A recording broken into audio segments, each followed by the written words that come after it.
Alan is a homeless jerk who gets kicked out of his own home for being good for nothing. Even though he wants to lead a low-key life, his real powers get revealed when he comes across a princess and her useless knight. This marks the beginning of Alan's journey of forging the greatest harem of all time. In every world, heroes are divine beings that rid the world of evil and establish peace.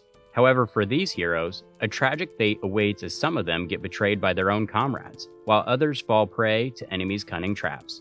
Their tragic fates are owing to the immense power they possess, since people start fearing them and eventually ostracize them. Despite all this, there's a hero that remained loyal to his title and kept fighting for the people. After saving the world, he prayed to the gods to be reincarnated into another world without Truck-Kun's assistance. In the present, Alan gets awakened by his scumbag brother, who deems him a deadbeat and informs him that their father has summoned him. Pretending to be a homeless jerk, Alan follows him without changing clothes or even washing his face. On their way, his schizophrenic brother keeps yapping about him being utter trash and how he has been waiting for this moment. Alan was born into the House of Westfeld 15 years ago, and all this time, he hasn't leveled up one bit, with all his stats being below average as well.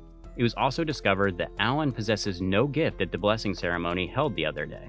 According to his father, every child is born with a gift as a favor from the gods. But being the worthless loser he is, Alan gets disowned by the gods as well. With this, Alan gets banished by his family and gets kicked out.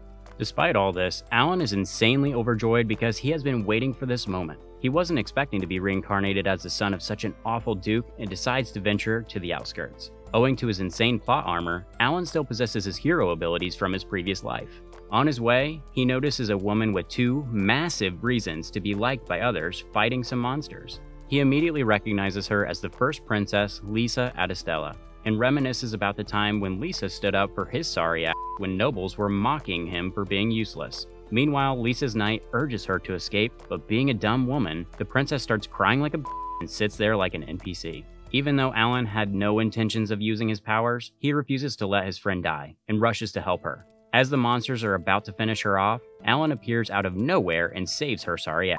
He then proceeds to defeat the remaining monsters as well after discovering their cores. Meanwhile, the knight apologizes to Lisa for being an incompetent, but Alan heals her wounds. Lisa and the knight question Alan regarding his overwhelming abilities, but he makes some random excuses and gets away with it. The princess then reveals that she had received a divine revelation and was guided towards the Clume village for some reason. Even though she regrets having that useless nobody as her knight, there's nothing she can do. With this, Alan suggests that they continue their conversation at some other place and fixes the carriage. On their way, Alan reveals whatever transpired with him, but he doesn't give a Even though it would be quite useful to the kingdom, being an introvert, Alan hates people and wants to stay away from them. For some reason, they are now traveling together as they eventually reach the Clume village, which was awfully quiet. Alan also comments on the absence of monsters on their way and wonders if something is scaring them off. After roaming around for a while, they notice some villagers gathered at a place where a flat-chested girl gets kicked out of an old man's house. It turns out the girl is the current hero Akira. Having the memory of a goldfish, Akira refuses to recognize Lisa and gets scolded for it. Akira also possesses the ultimate gift, Braver, and according to Lisa's revelation, she has to save this useless hero. Before proceeding further, Akira suggests that they have lunch, where she explains that they have to slay a dragon. She explains that on her way to the village, she came across a girl who had escaped from the village. The girl tells her that the village wants to sacrifice her to the dragon for protection. Akira tried negotiating with the village chief, but got kicked out because she was way too flat-chested. With no other option left, she has to slay the dragon herself. Upon hearing this, Alan tells her the entire village depends on that dragon to protect them, but Akira doesn't give flying F's about them and persists with her decision. Lisa also follows her because she is supposed to protect that useless hero. Alan realizes that even though Akira looks like a femboy, she's actually a woman and cannot possibly achieve anything on her own. He decides to help them. On their way, Akira proposes that she faces the dragon head-on, while Alan and the others ambush him from behind. Alan, however, suggests that he faces the dragon alone, but Akira's overconfident doesn't allow that, and she persists with her plan. She has also realized that Alan possesses some special abilities and wants to explore them afterwards. As soon as the battle begins, Akira strikes the dragon with all of her might, only to discover that her attacks are just as useless as my conversation skills with women. The dragon mocks her and smashes her into a rock. Just as the dragon is about to finish her, Alan comes in clutch and saves her sorry ass. He cuts off the dragon's wing and challenges it to a battle. With the battle going in Akira's favor, the dragon becomes a coward and takes Akira and the others as hostage.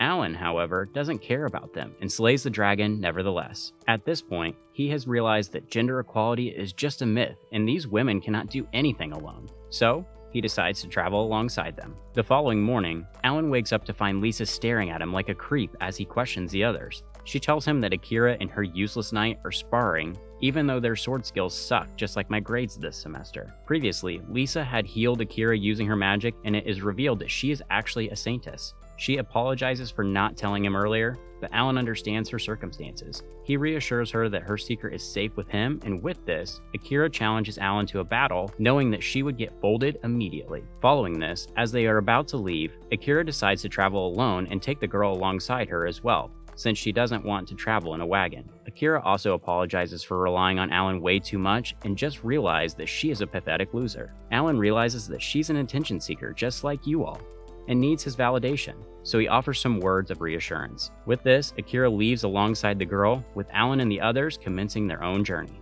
With all this going on, a cheap version of Sherlock Holmes informs Alan's father regarding the dragon's demise, as their plan was to take down Akira using the dragon. The guy further informs him about the possible involvement of the Saintess and decides to take down both of them.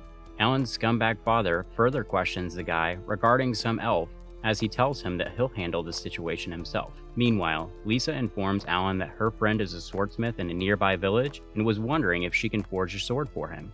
Alan shamelessly agrees to this because he's a homeless jerk who doesn't have any money. At night, Lisa accidentally falls asleep on Alan's lap and gets embarrassed. It is then revealed that Alan and Lisa were previously engaged to each other, which further embarrasses her. Well, she eventually ends up falling asleep on his shoulder, which turns Alan on, but he holds his nasty desire back. He then reminisces about the time when Lisa started simping on him, but he was way too young to understand her, not like he can understand women anyways. The following day, they reach the town where Lisa's friend lives and reach her home. Upon reaching there, Alan wonders if she's really a swordsmith or they're about to get bamboozled, but he decides to trust Lisa and enters the home, hoping this isn't the start of another harem anime plot. As soon as they enter, they come across Noelle lying on the floor, which scares Lisa, but it turns out that Noelle was just exhausted and taking a nap. Lisa heals her and Noelle wakes up. Following formal introductions, Lisa asks Noelle to forge a sword for Alan, but gets brutally rejected as Noelle tells her that she is already stacked with multiple orders. Seeing Lisa's persistence, Noelle appraises Alan's old sword and realizes that it has been utilized to its full potential and changes her mind.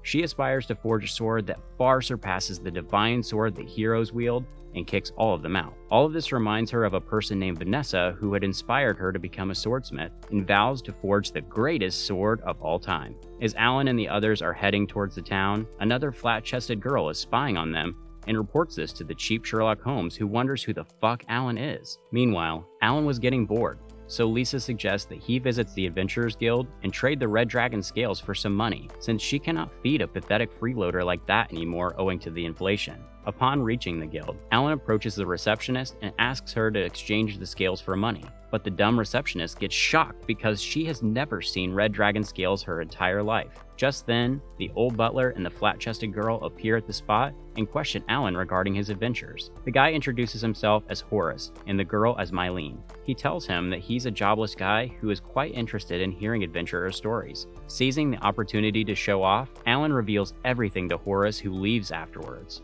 Horace also realizes that Alan is a weak nobody who cannot even beat Yamcha, but Mylene is still a bit concerned about him. After some time, Alan and the others visit Noelle to get some update, only to find her collapsed on the ground. Lisa heals her, and it turns out that Alan's sword is already prepared, as she is way too excited for him to wield it. Later on, both of them visit the forest as Alan tells her that he could have tested the sword himself, but Noelle wanted to see his sword skills too. On their way, Alan's racist ass asks why she became a swordsmith, since dwarves are more suited for this job. Noelle tells him that the woman who raised her was a dwarf, and even though she didn't teach her anything about sword forging, she still learned a lot from her. As they continue their journey, Alan comes across Horace and his lackey once again, who question him about his job and leaves. Horace asks Mylene to follow Alan using her stealth skill. Following this, Alan slays some weak monsters as Noelle realizes that he is actually a flawless swordsman.